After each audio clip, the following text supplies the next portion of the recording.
दोस्तों, पूरे दुनिया में जड़, जोड़ू और जमीन यही सारे विवादों का जड़ होता है। लेकिन आज आपको ये समझ आएगा किस तरह से बिहार में अगर आप खुद भी अधिकारी हैं, वकील हैं या कुछ भी रहिए, लेकिन जमीन के काम को लेकर आप ब्लॉक अंचल में जाते हैं तो बिना चढ़ावा का, वो लोग ऐसे स्पष्ट तौर पे कहते हैं कि बिना चढ़ावा को हम डीएम साहब का भी जो है जमीन का मोटेशन नहीं करते हैं। आप तो वकील हैं या आप तो एक आम आदमी, हमारे साथ एक वकील साहब हैं, अवध सहनी इनका नाम है। पूर्णिया में समाज सेवी के रूप में जो है जाने भी जाते हैं क्योंकि समाज सेवा करते हैं, लेकिन खुद का काम जो है वो के नगर अंचल में अपनी ही जमीन का अपना मोटेशन जो है कराने के लिए कहाँ कहाँ नहीं भटक रहे, लेकिन मोटेशन नहीं हो पा रहा है। जी नमस्कार। सबसे पहले मैं आप सभी जनता को ये बताना चाहूंगा कि हमारा बिहार जो है अभी भी भ्रष्टाचारियों, अधिकारियों और पदाधिकारियों से भरा पड़ा है। जी हाँ, और मैं सरकार से गुजारिश भी करूंगा कि ऐसा कोई संविधान लाया जाए, अगर कोई भ्रष्टाचारी एकदम संलिप्त रूप से पाया गया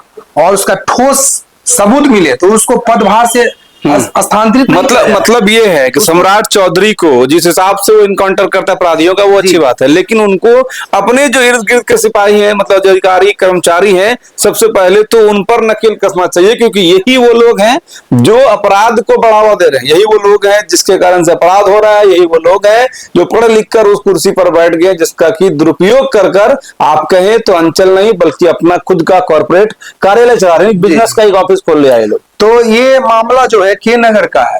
के नगर के जो आरओ है भवेश कुमार सिंह, वो सबसे बड़े भ्रष्टाचारी है। इसका सबूत मैं खुद हूं, मैं अवध सहनी, जीता जागता सबूत आपके सामने हूं। मैंने आज तक किसी वीडियो में किसी भी अधिकारी पदाधिकारियों के बारे में आज तक नहीं बोला, लेकिन ये भवेश कुमार सिंह आरओ और कर्मचारी सुमन कुमार, ये दोनों मिलकर के नगर के जनता को लूट खसोट रहे हैं। अभी जो है इसका तबादला कहीं हो गया बौसा में, और लेकिन जो अभी आरओ है वहीं पे है। मामला ऐसा कुछ था कि 50 जिसमें जमीन मैंने रजिस्ट्री करवाया 2025 में, उसका मोटेशन का अप्लाई किया और बाजाप्ता गया भी मिलने के लिए सारा पेपर लेकर के, लेकिन उन्होंने बोला ठीक है सर आपका सब पेपर ओके है, आपका रजिस्ट्री कर देंगे हम मोटेशन। लेकिन फिर मोटेशन नहीं किया गया और अपने चेले के थ्रू वो मैसेज हमको करवाते हैं कि खर्चा पानी लगेगा।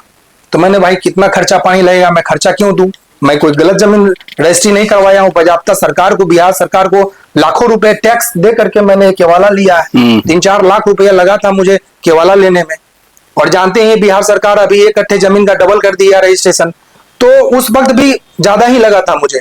मैंने कहा कि मैं पैसा 1 रुपया भी नहीं दूंगा। 1 लाख रुपए का डिमांड किया गया था यह भवेश कुमार आरओ के द्वारा और जो आपका कर्मचारी है सुमन कुमार के द्वारा। तो नहीं देने के एवज में इन्होंने गलत भू हदबंदी करके रिजेक्ट कर दिया। जो भू हदबंदी लगाया, मैंने जाके कहा भी कि आपने जो है ये कैसे लगाया, इसका प्रमाण दीजिए। बोला आप लेके आइए। मैं खुद भू हदबंदी का जो भी गजट होता है वो गजट लेके आया और सारा पेपर दिखाया। बोला कुछ भी करिए आपका मोटेशन हम नहीं करेंगे क्योंकि आपने पैसे नहीं दिए हैं, ये उसका कहना था।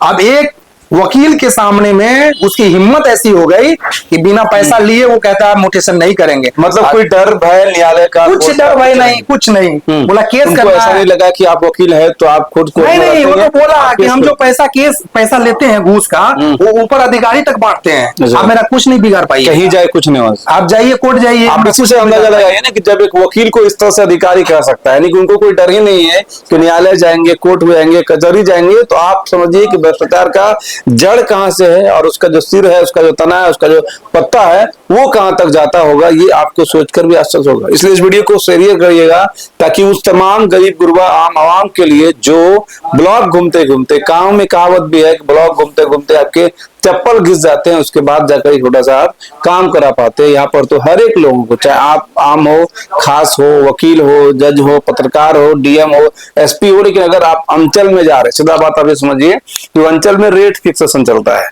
ऐसे काम भी इसका है, नाम भी वही है, रेट फिक्सेशन लगान टाइप का, और यहाँ पर रेट भी फिक्स होता है। अगर 1 कट्ठे की जमीन है तो इतना रेट दीजिए तब आपका मोटेशन होगा, 1 बीघा जमीन है तो इतना रेट दीजिए तब आपका मोटेशन होगा। यानी कि वो लोग ये समझ चुके हैं कि जब आप जमीन खरीद सकते हैं तो उसका एक हिस्सा आपको मोटेशन कराने के वजह में अधिकारी को चढ़ावा चढ़ाना पड़ेगा, वरना बहुत सारे एलिगेशन के टाइप हैं, बहुत सारा विवाद जो है जो आपके जमीन पर वो लोग खुद लगाकर आपका मोटेशन रोक देते हैं। जी, अभी इससे पहले भी जो मामला हुआ था, 2 मामला जो मैंने DCLR से अभी 2023 का मामला था और दोनों खारिज कर दिया था पैसे के एवज में। मैंने पैसे नहीं दिए, तो मैंने उसका मोटेशन करवाया। मैंने DCLR मैडम को कहा कि जब ये साबित हो गया कि मैं सही था, तो उस अधिकारी को आपने सजा क्यों नहीं दे रही है, उस पर केस क्यों नहीं हो रहा सरकार की तरफ से। एक आम इंसान अगर पकड़ा जाता है शराब पीने के चक्कर में, तो सरकार उसके ऊपर केस करती है, सरकार बनाम फलाना फलाना। और आज ये अधिकारी गलत पकड़ा गया, उसके ऊपर केस क्यों नहीं करती है बिहार सरकार। मैंने इस बात का संज्ञान 7 जुलाई को दिया है DM साहब को, अभी तक कोई रिप्लाई नहीं आया है और ना उधर से कोई मैसेज आया। मैं सिविल कोर्ट में केस करूंगा ये 2 भ्रष्ट अधिकारियों पर, भवेश कुमार और सुमन कुमार पे, और इसको घसीटूंगा, इसको हाई कोर्ट जाना पड़े, सुप्रीम कोर्ट जाना पड़े। मैं इस दोनों भ्रष्टाचारियों को नहीं नकेल कस दिया तो मेरा नाम भी अवध सहनी नहीं। मैं आम जनता से गुजारिश करता हूं हाथ जोड़कर कि आप लोग को भी अगर कोई परेशानी है हमसे मिलिए, जितने भ्रष्ट अधिकारी पदाधिकारी है मैं फ्री में केस लड़ूंगा, उसका 1 रुपया नहीं लूंगा। चलिए, कम से कम जिस तरह से इनको प्रताड़ित किया गया है, उस अंचल में दौड़ाया गया है, समय व्यर्थ कराया गया, पैसे की डिमांड की गई, कम से कम इनके पास पावर है कि काला कोर्ट है इनके पास, इनका जो केस है ये खुद लड़ेंगे और आपके केस के लिए भी ये खुद तैयार है कि अगर आपको भी कहीं पर अधिकारियों से परेशानी है, ताकि एक साथ मिलकर, खासतौर पर के नगर प्रखंड अंचल के अगर आप लोग हैं तो आप इन नंबर पर भी संपर्क कर सकते हैं, अपने केस को लेकर इनके साथ मिलिए, ताकि मजबूती के साथ ये भवेश कुमार और एक क्या नाम बताया, सुमन कुमार, इन दोनों के साथ जो मजबूती से ये वकील साहब लड़ सके, खुद का भी न्याय हो सके, दूसरे को भी न्याय दिला सके। इसलिए वीडियो को भी शेयर करके उस जो आपकी कहिए कि मुखौटा पहनकर ये लोग जो ऐसे कुर्सी पर बैठकर अंचल को, बिहार सरकार को बदनाम करते हैं, ऐसे लोग एक्सपोज हो और इनको सख्त से सख्त कार्रवाई हो, इस पर आप लोग जरूर कमेंट करिएगा, वीडियो को शेयर करिएगा, ताकि सम्राट चौधरी तक ये वीडियो जो है वो जरूर पहुंचे। जय हिंद।